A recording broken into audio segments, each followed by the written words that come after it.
학술회를 발표를 하도록 하겠습니다. 지금 플로어에 계신 우리 참석자들은 좌석해 주시면 감사하겠습니다.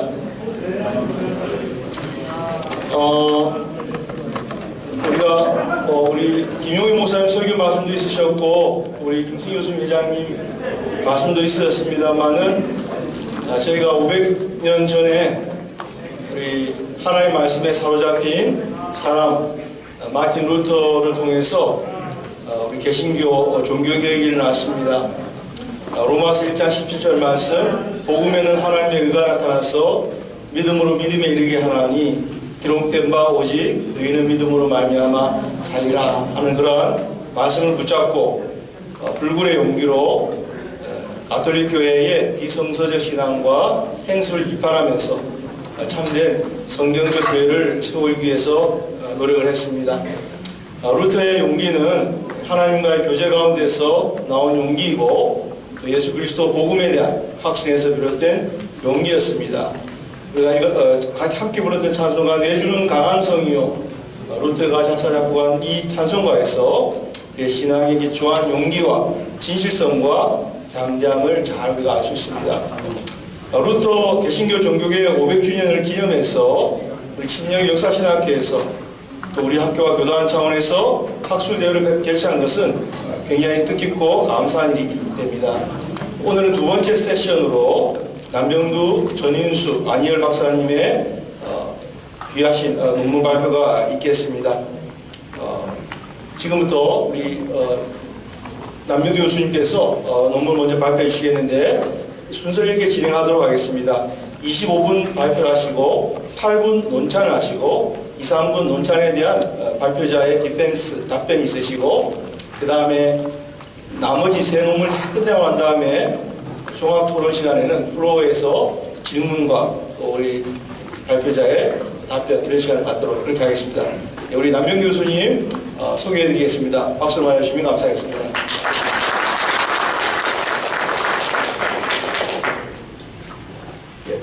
남 교수님 우리 학교의 역사신학 교수님이시고 또 워낙에 이 아나베트 쪽의 전문가시기 때문에 따로 소개를 안 드려도 아마 우리 다 알고 계실 겁니다. 지금 발표를 진행해 주시면 감사하겠습니다.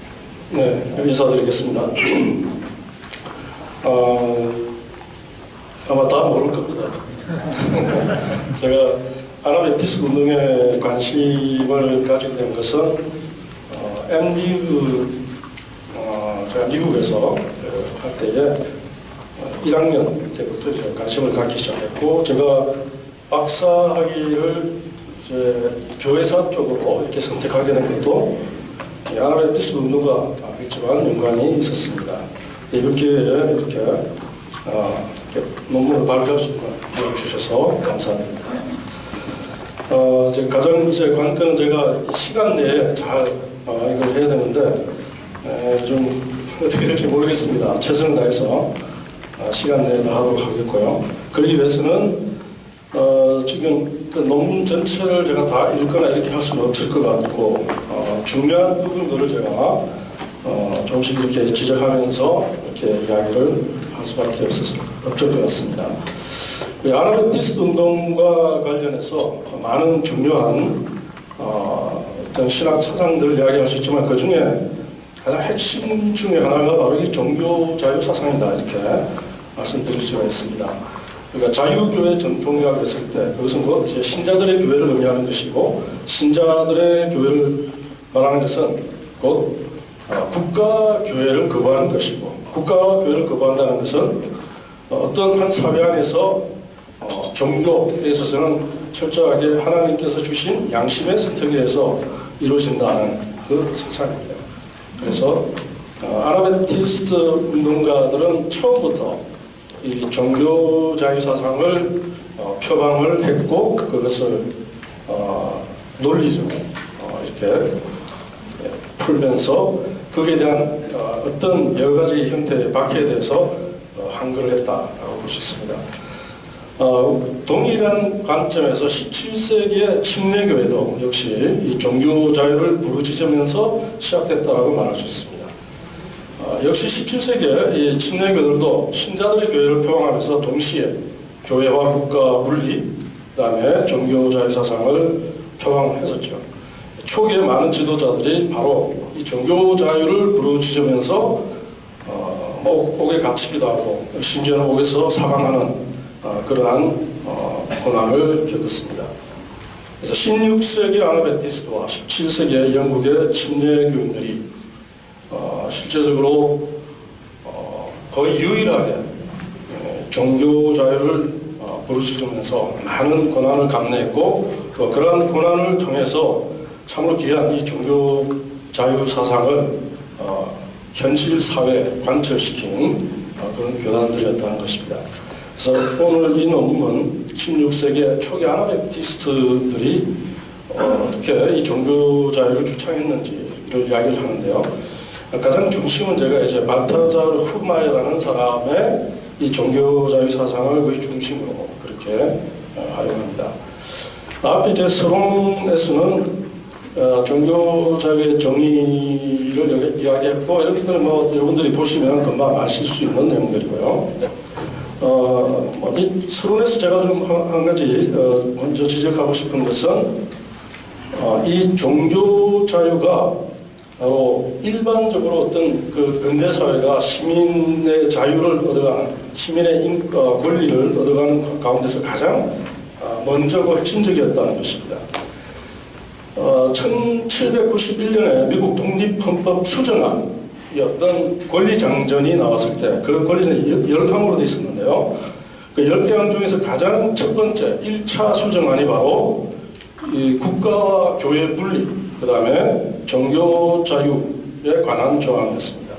그 한번 보시면은 1791년 미국 독립헌법 수정안 첫 번째 수정안이 국회는 국교 설립에 관하여 혹은 그에 따라 자유로운 종교 활동을 금지하는 어떤 법도 제정해서는 안 된다. 이런 표현을 하고 있습니다. 국교 설립에 관해서 어떤 법을 만들어서도 안 된다는 것은 교회와 국가의 분리를 이야기하는 것이고, 그 다음에 그에 따라 자유로운 종교 활동을 금지하는 어떤 법도 제정해서는 안 된다는 말은 그 종교 자유를 의미하는 거죠. 그래서 여기 교회와 국가의 분리 사상과 종교 자유는 저게 일란성 상둥이와 마찬가지다. 이 두 개는 늘 같이 갈 수밖에 없습니다. 국가 교회 상황에서 종교 자유라는 것은 거의 불가능한 일이죠. 그래서 이 종교 자유가 완전히 보장되기 위해서는 교회와 국가의 분리가 반드시 있어야 되는 거죠. 이 두 개는 그래서 늘 역사적으로 같이 간 개념이라고 볼 수가 있겠습니다. 그런데 이제 서양 사회에서 사회적으로, 정치 사회적으로 종교 자유가 이루어진 것은 계몽주의 시대 이후였다라고 볼 수가 있고요. 일반 사회 관점에서 보면은 실제로 사회적으로 이런 종교 자유가 형성된 것은 대체로 근대 시민 사상을 주창했던 그런 분들이죠. 그런 분들은 주로 이제 이성주의자들이었고, 그들은 대체로 이제 이신론자라고 하는 그런 위치에 있었던 사람들입니다. 그들은 현 사회에서 종교 자유가 현 사회를 역사적으로 발전시키는 데 있어서 상당히 중요한 것으로 보았습니다. 어떤 성서적인 관점에서 종교 자유를 주창했다기보다는 사회와 역사의 발전 과정에서 종교 자유가 상당히 필요하다라는 관점에서 시작된 거죠. 그래서 오늘 우리가 이야기하려는 아나베티스트의 이 종교 자유의 사상과 이신론자들 또 계몽주의 시대의 이성주의자들의 그러한 종교개혁 사상과는 다르죠. 완전히 그 관점이 다르다고 볼 수가 있습니다. 그런데 이제 우리 제 논문에서 소개한 헤롤드 밴드라고 하는 분의 말이 있습니다. 제가 그 말을 한번 읽어보겠습니다. 이 헤롤드 밴드라는 분은 소위 20세기의 아나베티스트 운동을 좀 이렇게 현실적으로 궤도에 올려놓은 아주 중요한 그런 메노파의 학자이기도 합니다. 이분이 이런 말을 했습니다. 17, 18, 19세기의 종교적 관용의 승리는 가톨릭이었던 개신교였던 주류 기독교 교회들의 의지가 아니라 종교 전쟁에 지친 군주들의 의지와 점차 정리하고 있었던 이성주의, 세속주의, 그리고 어느 때보다 정치적으로 힘을 발휘하고 있었고 문화적 가치 척도에서 종교의 입지를 낮게 잡았던 중산층의 물질주의에 기인했다고 하는 것은 심히 마음에 걸리는 일이다.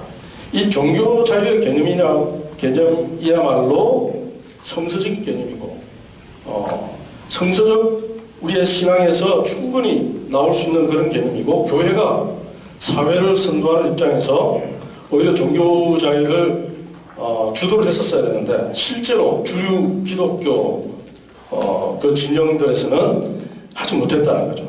오히려 자기들의 교세 확장을 위해서 정치 권력을 오히려 사용해서 다른 종교 어떤 소수자들 를 억압하는 방식으로 했다는 거죠. 그리고 나중에 시민사회로 바뀌어나가는 과정에서 교회는 사회가 종교 발전을 수용하는 방향으로 가게 되는, 거기에 그냥 수동적으로 편성하게 되는 그런 위치에 있었다는 거죠. 그래서 우리가 이 자유교회 전통을 제외한다면은 이 교회와 국가 분리 사상과 종교자유 사상은 신학적 사상으로서 어떤 처음부터 논리가 나오지 못했습니다. 이 사상이 신학적으로 등장한 것은 아나베프티스트와 베프티스트, 침례교의 역할이었다는 거죠.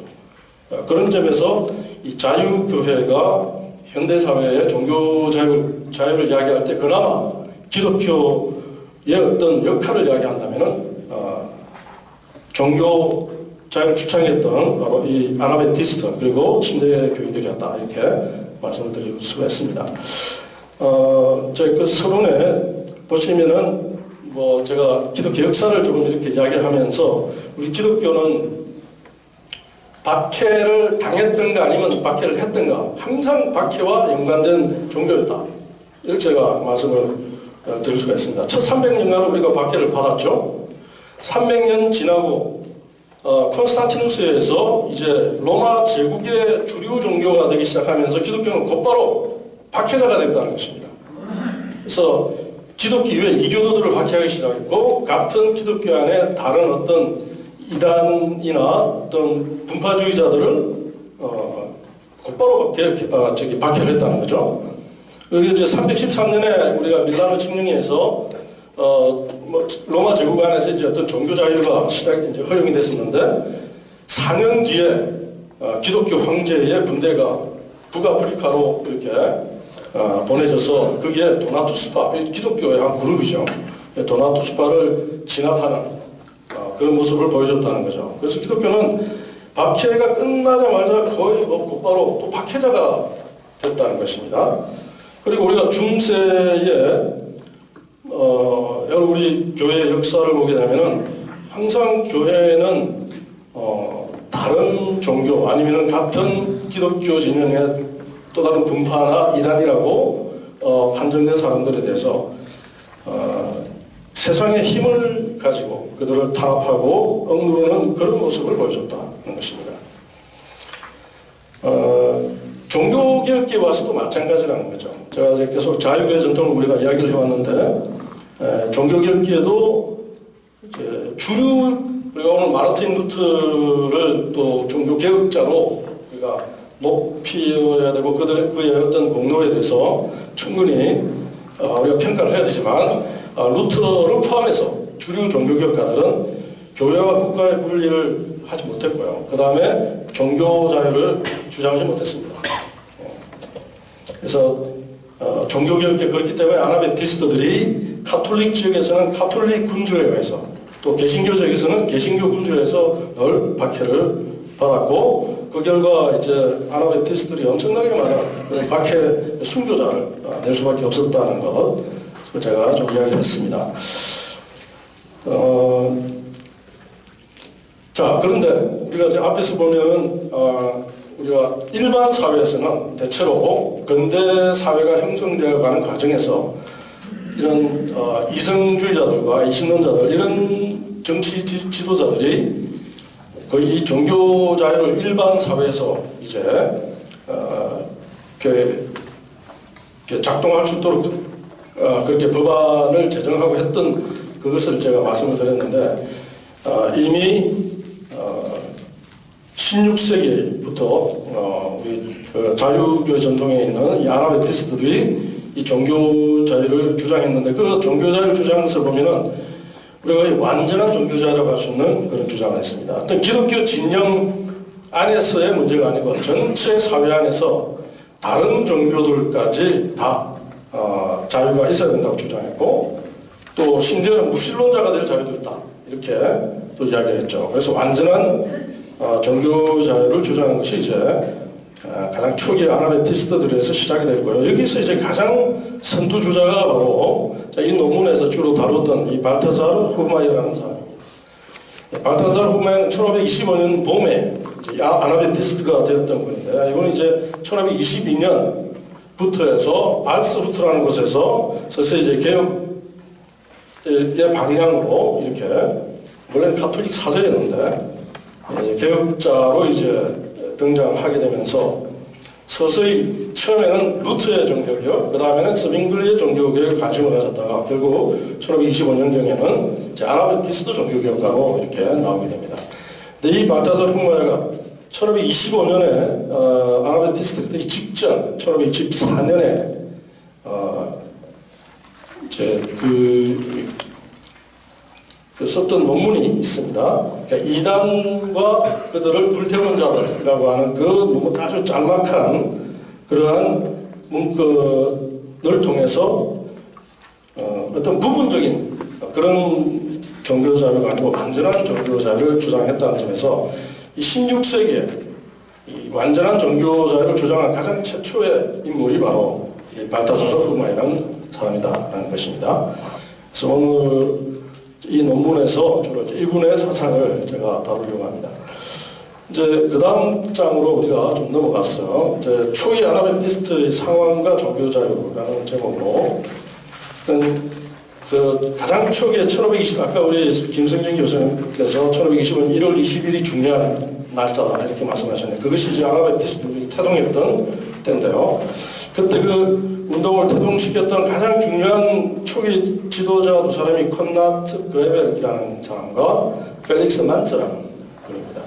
이 두 사람이 각각 자기의 상황에서 기본적인 이 종교 자유에 대한 그런 표현을 했었습니다. 물론 이 사건 이전에 이미 발타자르 후마야는 제가 조금 전에 말씀드린 그 문건을 통해서 완전한 종교 자유를 주장했었고요. 가장 먼저 이제 아나베티스트가 처음에 태동했던 바로 그 시점에 이 두 지도자의 그 간단한 그 문건들을 보게 되면은 분명히 이제 그런 표현들이 나와 있습니다. 제가 그 표현은 이제 나중에 이제 후마야의 그런 표현들과 중복되기 때문에 제가 굳이 여기서 말씀드리지 않고요. 여러분들 지금 논문을 보시면은 그들의 그 주장 표현들이 나와 있습니다. 좀 참고해 주시고요. 자, 이 발타자르 후마야로 이제 넘어가는데 후마야는 제가 말씀드린 대로 1525년 1월 21일에 취리에서 만츠와 또 그레벨이 이제 처음으로 이 아나베티스트 교회를 세운 그 시점 전에 이미 이런 종교 자유에 대한 주장을 했고요. 그 다음에 그들 가운데 한 사람이 나중에 이 사람이 개혁을 하고 있었던 발스루트로 방문했을 때 바로 그 몇 달 뒤죠. 몇 달 뒤에 부활절 전에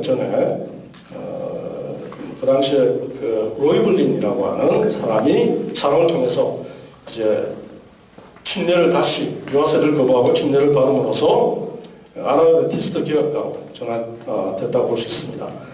후마야의 삶을 이제 좀 돌이켜 보면은 이 사람이 1525년에 봄에 이제 아나베티스트 개혁가로 이제 이렇게 나아가게 됐지만 그 이전에 1524년의 상황들을 보면은 그가 그 당시에 이야기했던 많은 이야기들을 종합해 보면은 이미 거의 초기 가장 첫 번째 아나베티스트들과 거의 같은 생각에 와 있었다는 걸 알 수가 있습니다. 유아세례 문제도 이미 거부해야 된다고 주장을 하고 있었고요. 그리고 이 종교 자유를 또 이야기를 하고 있었다는 거죠. 후마야가 아나베티스트가 되기 직전에 이미 이런 주장을 하게 된 것은 본인이 이제 발스루트에서 1524년 봄부터 실제로 이제 스빙글리와 비슷한 그런 방향으로 종교개혁을 시작을 하게 되면서 그 지역이 정치적으로 그 당시에 오스트리아 지역과 이렇게 관련이 돼 있었고 그쪽에 이제 소위 페르디난트 2세라고 하는 사람의 그런 지배를 받고 있었던 지역이었습니다. 그래서 이 사람이 종교개혁가가 되고 난 뒤에 곧바로 이제 많은 압력이 들어오기 시작하거든요. 그렇게 되면서 본인이 샤프하우젠이라는 곳으로 이제 망명을 하게 됩니다. 그 망명을 했을 때 그때 그 샤프하우젠 시의회에 대해서 가톨릭의 각 지역에서 계속 이제 압박이 이제 있게 되고요. 그리고 그 압박에 의해서 훗마에는 이제 상당히 운명이 경각에 달하게 되죠. 네, 그런데 결국은 이제 샤프하우젠 이 시의회가 이 사람을 체포하거나 추방하거나 그렇게 하지 않았습니다. 근데 그때 이제 한 8월 말에서 11월까지 있던 그 몇 달 동안에 훗마에가 이 세 가지의 그런 문건을 이제 내게 되는데 그 이제 하나가 세 차례 이 시의회에 탄원서를 올린 게 있습니다. 그게 있었고요. 그 다음에 두 번째는 자기의 과거의 스승이자 아주 절친한 동료였던 요한 에크라고는 가톨릭 신학자를 반박하는 에크 반박 문건이 또 있습니다. 그 다음에 이제 세 번째가 바로 이단들과 그들을 불태운 자들. 이 문건이 가장 중요한 문건이죠. 이 세 가지를 그 기간 동안에 샤프하우젠에 망명하는 기간 동안에 했습니다. 근데 이 문건이 세 개가 아주 순차적으로 이렇게 나오는데 처음부터 탄원서에서부터 이렇게 분명한 종교자 입장을 밝혔던 건 아니고요. 가장 확실한 종교자를 밝힌 것은 맨 마지막 문건, 이단들과 그들을 불태운 자들이라는 문건입니다. 그렇지만 이제 첫 번째 그 문건과 두 번째 에크 반박서 같은 경우를 보면은 이미 종교 자유를 강만한 여러 가지 기본적인 사실에 대해서 언급을 하고 있습니다. 제가 시간이 어떻게 그밖에 안 나왔습니까? 이제 시작했는데 좀 더 간단하게 가겠습니다. 샤프하우젠 시의회에 보내는 탄원서는 그냥 자기의 어떤 신변에 대해서 염려하면서 자기에게 불이한 일을 하지 말 것을 계속 이제 좀 요청하는 그런 내용을 포함하고 있는데 세 번째 탄원서를 보게 되면은 좀 더 구체적으로 성서적 근거, 신명기 1장 16절 17절 이 성서적 근거를 가지고 모든 사람들이 어떤 사회적으로 어떤 위치에 있든 간에 공정하게 그들의 입장이 다뤄져야 된다. 이런 이제 표현을 하고 있습니다. 그래서 이제 이번에 아주 했던 유명한 말이 이런 말이 있습니다. 나는 틀릴 수 있고 인간에 불과하지만 이단일 수 없는 것은 내가 틀렸을 때는 항상 올바른 가르침을 간절히 바라기 때문이다. 이것은 이제 올바른 가르침은 사실 성경을 말하고 있습니다. 자기가 성경을 가지고 최선을 다해서 내 입장을 이야기하지만 나는 내가 성경을 잘못 이해했을 수 있고 내가 틀렸다면 그걸 받아들이겠다는 그런 태도를 이야기를 하고 있습니다. 그래서 자기는 바라는 것은 성경을 기준으로 해서 내가 이야기하는 것이 과연 틀렸는지 옳았는지 그걸 판단해달라는 그런 내용이 주를 이루고 있고요. 에크 반박 문제들 이게 이제 26개 조항으로 만들어져 있는 짤막한 그런 문건인데요. 여기서는 주로 이제 누가 이 판단을 할 것이 어떤 옳고 그름에 대해서 누가 판단하고 그 권위가 어디에 있는가 하는 이런 문제와 관련되어 있습니다. 특히 이제 에크 반박 문문은 요한 에크라고 하는 사람이 스빙글리라는 그 개혁가의 그를 반박하는 어떤 문건을 발표를 했을 때 스빙글리를 도와서 그 에크의 의견을 반박하는 그런 논리를 담고 있는데요. 여기서는 이제 서로 다른 의견이 상충할 때 그 의견들을 판가름하고 그 판가름의 기준이 무엇이 되어야 하는가 그리고 그 판가름의 권위가 어디에 있는지 그것에 관해서 이야기를 하고 있습니다. 아직까지 여기서는 구체적으로 어떤 완전한 종교 자유를 말하고 있지는 않지만 가장 이 옳고 그름을 판단하는 권위 주체가 어디 있는가 하는 문제를 가지고 이야기를 하고 있습니다. 그래서 가장 1차적으로 중요한 판단의 근거는 반드시 성경이어야 된다. 어떤 공의회나 또 어떤 교부들의 신학이라든지 교황의 입장이라든지 이런 기존의 어떤 교회의 전통에 의존해야 될 것이 아니고 이 옳고 그름은 반드시 성경을 가지고 해야 된다. 이 성경을 들이대는 데 있어서는 아마 발타사르 흑마야를 능가할 사람은 거의 없습니다. 종교개혁에 누구보다도 모든 자기의 주장을 성경에서 가져오려고 노력했던 말이죠. 최근에 나온 책 중에서 보면은 발타사르 흑마야의 성경 해석학이라는 게 직접 나와 있거든요. 그래서 이번에 그 성경 해석학도 한번 들어볼 만합니다. 그렇게 하고 그 다음에 저기 주체가 제가 이제 좀 종합해서 말씀드려야 되겠네요. 그 주체가 모든 믿는 자들에게 자기가 이제 이것은 이제 우리가 보시면은 성경 내가 지금 아니 눈에 안 보여가지고 제가 그냥 넘어가겠습니다. 모든 개인들이 자기가 성경을 읽고 자기의 생각을 이야기하는 것이 그리스도인의 의무다라고 이야기합니다. 이것은 이전에 이제 가톨릭 교회가 개인의 생각을 계속 억누르는 방식으로 모든 믿는 자들은 교회가 정한 바를 그대로 일방적으로 받아들일 것을 그렇게 요구를 했었는데 흑마야는 그걸 뒤집어서 모든 개인은 성경을 읽고 성경을 이해하고 그것을 자기의 입장을 이야기할 수 있는 권리가 있고 그것이 의무라고 이야기를 하고 있습니다. 그렇지만 자기 주장에 사로잡혀가지고 성경으로 다시 계속 돌아가는 이런 작업을 하지 않는다면 또 안 된다는 그런 표현을 하고 있고요. 그래서 이 에크 논제를 보시면은 어떤 옳고 그름을 공동체, 이 믿는 자들의 공동체 안에서 어떻게 그걸 가려낼 것인가 하는 것들을 설명하고 있습니다. 상당히 보면은 각 개인들의 그런 성경을 읽고 해석할 수 있는 권리를 이야기하고 있고, 그 다음에 이것을 회중주의적인 그런 컨텍스트에서 옳고 그름을 판결해야 되는 그런 내용들을 소개를 하고 있습니다. 그래서 에크의 논제를 여러분 쭉 읽어보시고 그렇게 하시면 좋겠고요. 이 3번이 이제 제가 오늘 이야기해야 되는 흑마야의 가장 지금 완전한 종교자유에 관한 논리인데요. 시간이 지금 얼마 없어서 좀 당황스럽습니다. 네. 뭐 제가 몇 분 남았죠.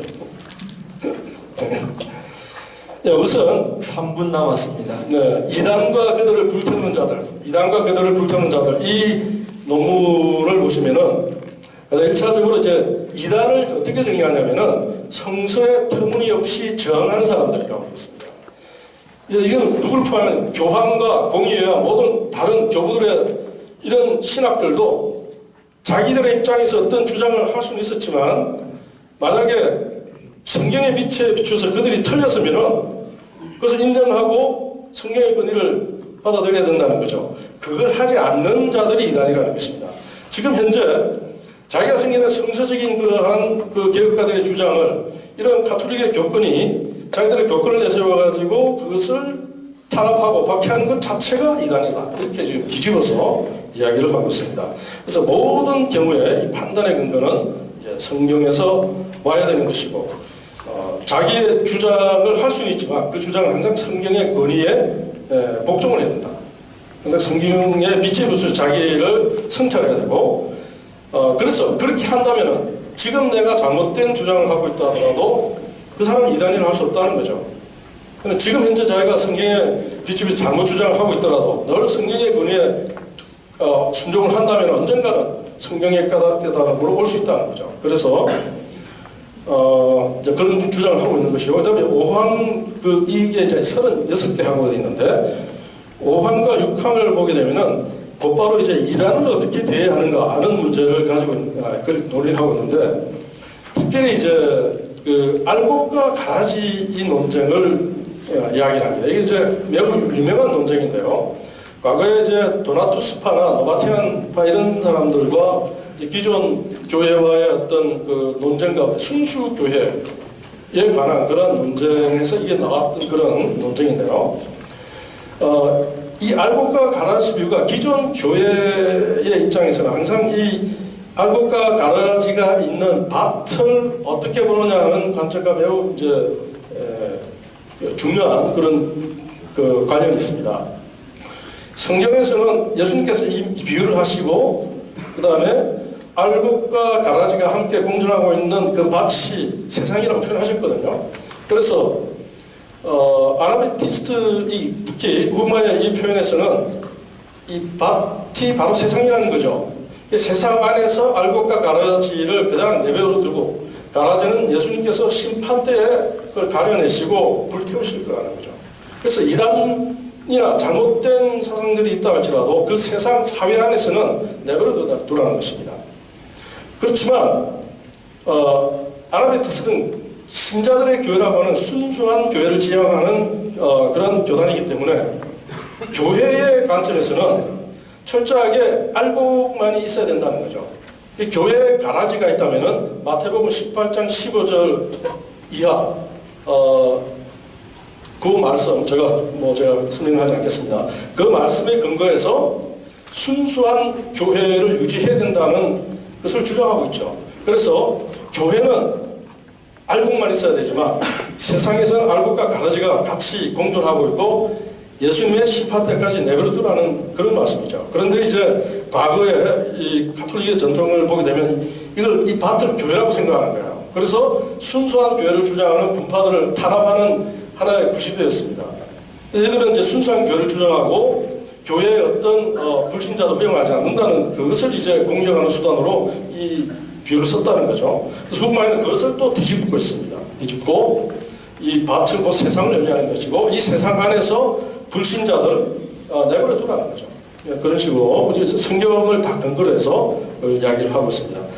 그리고 이제 표현을 보시면은 16강 같은 곳에는 투르크족이든 이단이든 칼이나 불에 의한 그러한 방식으로 탄압해서는 안 된다. 하나님의 심판을 끈기게 기다려야 된다. 그리고 우리는 오직 그들에게 인내를 가지고 그들을 설득하는 방식으로 성경을 가지고 설득하는 방식으로 그들을 돌이켜야 된다. 이것을 주장합니다. 여기서 이제 투르크족이라고 하는 것은 다른 종교를 포함하는 것이고요. 이단은 기독교 안에서 이단들을 말하는 거죠. 그래서 기본적으로 이 구절, 이 16항의 이것이 바로 후마야가 완전한 종교자를 주장한다는 거죠. 무신론자도 이게 포함이 되어 있다고 볼 수가 있습니다. 그렇게 이야기하고 그 다음에 세속 권력자들에게 제가 조금만 하겠습니다. 세상 권력자들에 대해서는 구별을 하고 있는데 행악자와 불신자를 구별한다. evildoers라는 말과 godless 이 불신자를 구별해서 세속 권력자들은 세속 사회 안에서 자연법을 어기고 시민법을 어기는 행악자에 대해서는 처벌을 해야 되지만 자기 공권력을 가지고 신앙적으로 불신자이거나 또 다른 종교를 믿거나 아니면 무신론자이거나 이런 사람들은 세속 권력자들이 벌해서는 안 된다는 거죠. 그들에게 또 종교 자유를 허용해야 된다는 것입니다. 그것을 주로 설명을 하고 있습니다. 제가 시간이 다 된 것 같아서 이제 마무리를 해야 되겠습니다. 그래서 후마이어는 16세기에 우리가 흔히 이제 종교개혁에 다른 인물들이 거론되기도 하지만 예를 들어 세바스찬 카스텔리오 같은 사람이 후마이어보다 30년 뒤에 종교자유를 주장하긴 했지만 굉장히 제한됩니다. 완전한 어떤 교회와 국가의 분리의 상황에서 이야기하는 것이 아니기 때문에 가장 성서적으로 교회와 국가의 분리와 그 다음에 완전한 종교를 주장하는 것은 바로 이 후마이어고 이 후마이어의 이 논리가 나중에 아나베티스트 전통에서도 계속 지속적으로 영향을 줬고요. 그리고 이제 이 16세기 자유교회 전통인 아나베티스트와 17세기 우리 친례교 친례교의 우리 헬비스 같은 사람의 그 불법의 신비라는 책을 보면은 비슷한 표현들이 굉장히 많은 겁니다. 그래서 이 그룹에서 지속적으로 종교 자유의 논리를 이어가는 데 있어서 가장 첫 번째 인물로서 굉장히 중요한 역할을 했습니다. 우리 나가는 말에 보시면은 의외로 그 종교적 진영이나 또 다른 가톨릭 진영이나 이렇게 비교해서 본다면은 많은 거기에 언급된 그 학자들의 그 언급들이 있습니다고 한번 읽어보시면 좋겠습니다. 그분들의 주장을 보면은 실제로 근대 사회에서 종교 자유가 채택되는 그 과정에서 기독교 진영에서는 바로 이 그룹 아나베티스트와 17세기 친례교라고는 명확하게 표현하지 않지만 여기서 보면 이제 레디칼 캘비니스트라고도 그렇게 표현이 되는데 이 친례교들을 말하고 있습니다. 이 그룹들이 실제로 그런 일을 했고 특히 이제 트레이치 같은 분은 그렇기 때문에 이 종교개혁의 가장 근대적 모습을 보여준 게 아나베티스트라고 보고 있습니다. 이 종교자유와 교화 국가 분리 문제에 있어서 주류 종교개혁가들은 지극히 중세적이었다. 이제 그렇게 표현하고 있죠. 그래서 어떻게 보면 우리 그 아나베티스트 이 자유교회 전통이 이 근대 사회와 연결해서 많이 소외되어 있는 정치 사회적으로 매우 소외되어 왔기 때문에 이러한 이 사람들의 역할들이 잘 거론되지 않았지만 중요한 여기에 언급한 이 학자들은 아나베티스트에 있는 사람들이 아니거든요. 이 중에 이제 베티스트도 있긴 하지만 이분들은 이 16세기 이 자유교회 전통에서 이런 종교 자유 사상이 등장하는 데 있어서 매우 중요한 역할을 했다는 것을 이야기를 하고 있습니다. 네, 제가 이제 제가 결론은 조금 읽어드리려고 했는데 그 정도로 해야 되겠습니다. 그리고 맨 마지막 부분에 제가 이제 후마이어의 그러한 주장을 가지고 이건 하나의 케이스 스터디로 한번 보시라고 최근에 어떤 유명인이 기독교 이단 그룹에 소속한 것이라고 해가지고 신문에 났더라고요. 이단이라고 해서 이제 논란이라고 하는데 일반 사회에서 이단이라고 말 쓰는 것 자체가 타당하지 않다고 보는데 하여튼 가장 최근에 있었던 그 사례를 가지고 후마의 관점에서 이 경우를 어떻게 이해해야 될 것인가 여러분들 각자 한번 생각해 보시면 좋겠습니다. 자, 이것으로 마치겠습니다. 감사합니다. 탁월한 논문을 발표해 주신 우리 남병두 박사님께 감사 말씀을 드립니다. 제가 동료로서 평소에 보면 굉장히 침착하신데 오늘 굉장히 긴장하신 거 보니까 굉장히 진지하게 대하신 것 같습니다. 우리 논문에 대해서 평화누림 메노나이 처치, 우리 한국에도 메노나이 교회가 있습니다. 담임을 하시고 도서출판 대장간 대표이신 백용환 목사님께서 논평할 수 있겠습니다. 네, 반갑습니다. 먼저 제가 침신대 대학원에서 MDB를 할 때 제 많은 것을 가르쳐 주신 어떻게 스승님의 논문을 논평하게 돼서 영광이고 또 폐가 되지 않을까 아무튼 죄송한 마음이 있습니다. 제가 그 40살에 신학을 일반 대학을 졸업하고 그냥 직장 생활을 하다가 늦게 침신대 대학원을 들어왔습니다. 그래서 정말 훌륭하신 선생님들을 만나서 많은 것을 배웠습니다. 가르쳤던 분들이 이 자유교회 전통 안에 있는 그런 학풍들을 지금 생각하면 많이 전해준 것 같습니다. 저희를 제한하지 않고 많은 것을 열어놓고 선택하게 하고 서로 토론하게 하고 했던 이런 것에 대해서 지금도 되게 감사한 마음이 있고요. 또 하나는 제가 우연히 신대원 2학년 1학기 때 도서관에서 제7예기도 역사라는 아주 두꺼운 요단에서 나왔던 지금은 절판돼서 보이지도 않죠.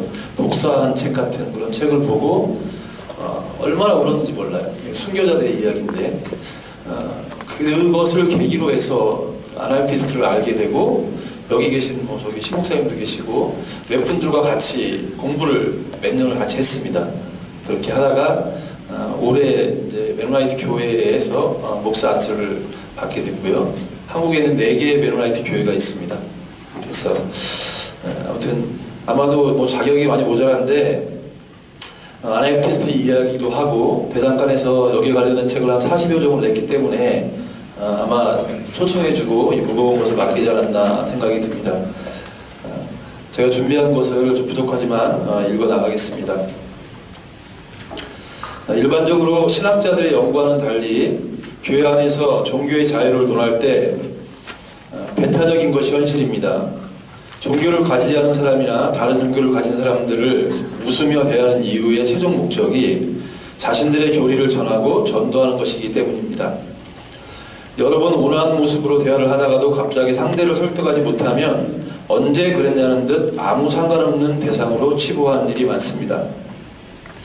그 냉정함의 이유도 성경이나 종교의 가르침을 근거로 대면서 말입니다. 즉 개신교는 중세 유럽이 그랬던 것처럼 여전히 기독교이고 지금은 종교가 개신교 그것도 특정 교파로 좁게 정의되어 있는 것이 현실인 것 같습니다. 문장이 좀 어려운데요. 개신교인들이 본인들이 기독교이고 다른 기독교 전통에 있는 교회들은 오히려 기독교가 아니라고 하는 개신교가 그렇게 확대돼서 스스로를 얘기하는 이런 지경을 말씀드린 것입니다. 이런 현실에서 남병도 교수님의 논문은 이런 종교 자유 사상을 일반인들이 생각하는 종교 자유의 정의, 더 나아가 양심의 자유로 확장하였으며 그 기원을 교회의 자산에서 찾은 것으로 의미가 있습니다. 특별히 폭력과 음모로 가득 찬 교회사에서 볼 수 없을 줄만 알았던 기독교 내에서 발현되고 500년이 넘는 오랜 시간 열매를 맺고 있는 초기 아나히테 운동에서 그 기원을 찾아서 관영 없는 교회에 던진다는 점에서 특별히 그 의미가 크다고 할 수 있습니다. 이 논문은 종교의 자유를 종교적 양심의 보편적 자유라는 정의에서 시작하면서 종교의 자유가 모든 인권의 모퉁이 돌이라는 에릭 러스트의 말을 인용하는 것으로 시작합니다. 또한 서양 사회에서의 종교 자유는 사회가 종교를 정치와 사회로부터 분리하려는 투쟁에서 얻어진 것이었으며 오히려 종교는 이에 저항했다고 메노나이트 역사신학자인 헤럴드 밴드의 글을 인용합니다.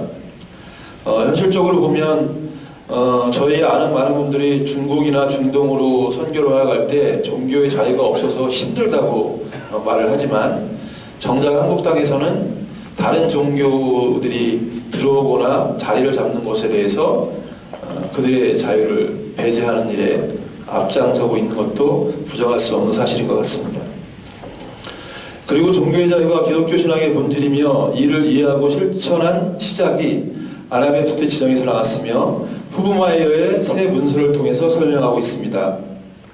초기 아나베프트들은 교회와 국가의 분리에 대해서 주류 개혁가들과 확연한 차이를 보였습니다. 이들이 종교개혁의 선봉에 섰으면서도 신교와 구교 모두에게 고난을 받은 주된 이유도 이것이었습니다. 스위스 영재단의 지도자 콜라드 그레벨과 펠레스 만치의 초기 글에 있는 종교관념과 종교 자유에 대한 이들의 생각을 소개하면서 루터와 시작은 같았지만 다른 길을 걷게 된 과정을 소개하고 있습니다.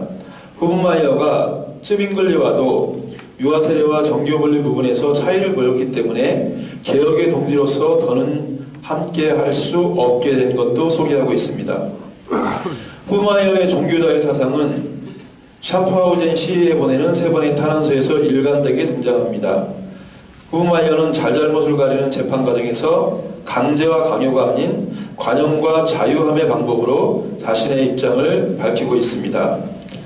에크 반박 논제들에서는 후브마이어는 자신의 지도교수이자 동료였던 에크와 쯔빙글리의 논쟁에서 에크를 비판하고 있습니다. 변호사님 죄송하지만 한 3분 이내에 좀 끝내주시면 좋겠습니다.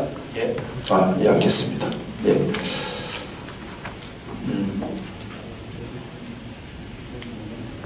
네. 예, 알겠습니다. 네, 논문을 정리한 내용이니까 그 부분은 물론 정리를 좀 해보겠습니다.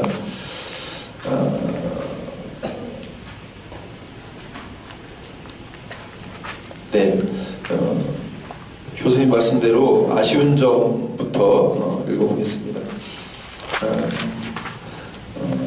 지금 한국에는 한국어로 소개된 번역된 책들이 꽤 많이 있는데요.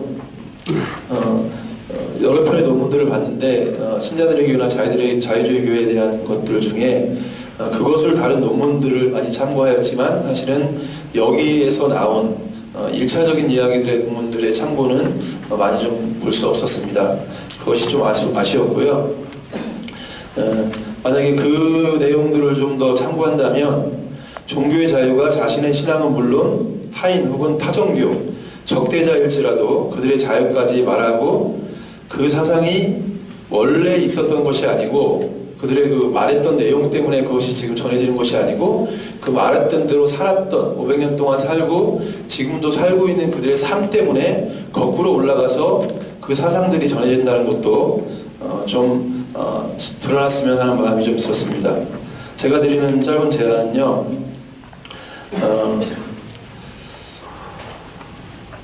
아나이프스 운동과 종교자유는 이론으로만 시작되는 것도 아니고 또 이론으로 드러나는 것도 아니라고 생각합니다. 실제 소수였지만 그 신앙 고백을 살아낸 사람들의 삶이 있었습니다. 그리고 그들은 일반적인 교회의 어떤 성장과는 반대로 오히려 매년 수가 증가하고 있습니다. 그렇다면 종교자유와 종교분리에 대한 이들의 삶과 교회의 실천이 어떠했는지와 지금은 어떠한지에 대해 관심과 연구가 있다면 끝없이 추락하는 한국교회의 갈 바에 작은 기여라도 할 수 있다고 생각합니다. 아나이프스 운동만이 유일한 답이라고 할 수 없지만 역사가 증명하는 유력한 근거가 될 수 있기 때문입니다. 후부마니가 주장했던 종교자유와 자유의지론 및 전통이 아닌 말씀의 권위를 두는 것은 지금까지도 아나이프스 운동 전통에 있는 여러 교단들이 중요시 여기는 것입니다. 이들은 수도사나 박사가 아니라 하나님의 가르침으로 훈련을 받은 사람들 그리고 교회 회중들을 통해서 전해지고 있습니다. 특별히 이단에 대한 후부마의 정의가 지금은 일반법에서도 종교의 자유 부분을 차지하고 있지만 한국교회 내에서는 여전히 16세기 중세교회의 이단 정의와 그에 대한 대처가 우리 앞에 목격되고 있습니다. 하나님의 은혜는 세상이 대상이며 목적일진데 일부 개신교가 성서유에 자신들이 만든 교리를 거칠하여 원래 계시의 뜻을 알아보기 힘든 지경이 되었습니다. 세상은 주류교회 혹은 주류 종교인들의 말은 물론 교회나 단체 자체를 존중하지 않는 분위기입니다. 세상이 변한 것은 맞지만 세상이 변한 것은 아마 교회가 변했기 때문에 그럴 수 있다고 생각합니다. 특별히 침례교와 아나이키스트가 같이 하는 전통이 있는데 국가와 교회의 분리 혹은 자유의 전통에 있는 이 것들이 저희 교회에 지금 필요한 그런 전통이 아닌가 하는 생각이 듭니다. 특별히 종교의 자유는 배제와 혐오와 같은 방법으로는 풀 수 없다고 생각을 합니다. 종교의 자유는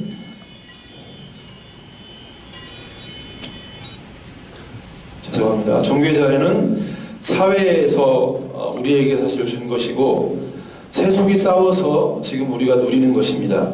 이 선물은 세속으로부터 왔지만 하나님의 계시 가운데 분명히 있었던 것이고 거기서 비롯된 선물이라는 생각이 듭니다.